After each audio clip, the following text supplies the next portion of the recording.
கிருஷ்ணரின் தாய் தேவகியின் சகோதரன் கம்சன். அவனை அழிப்பதற்கே கிருஷ்ணாவதாரம் நிகழ்ந்தது.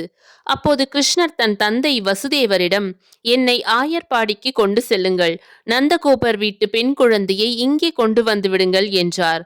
பெண் குழந்தையும் சிறைக்கு வந்தது. தேவகிக்கு பிறக்கும் 8வது ஆண் குழந்தையால் தான் கம்சனுக்கு அழிவு என்பது விதி. ஆனால் தன் தங்கைக்கு பெண் குழந்தை பிறந்துள்ளதே என்ற குழப்பம். இருந்தாலும் பயம் காரணமாக அதன் கால்களை பிடித்து தூக்கி வானத்தை நோக்கி வீசினான். அந்த குழந்தை மாய சக்தியாக மாறி, கம்சனே, உன்னை கொல்ல பிறந்த ஆண் குழந்தை வேறிடத்தில் இருக்கிறது. என்னாலேயே உன்னை கொல்ல முடியும். ஆனால் நீ என் கால்களை பிடித்து தூக்கி எறிந்தாய்.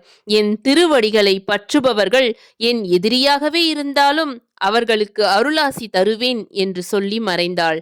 இப்போதும் கோவில் சுற்றுச்சுவரின் வடபகுதியில் சங்கு சக்கரத்துடன் கூடிய விஷ்ணு துர்க்கையை காணலாம்.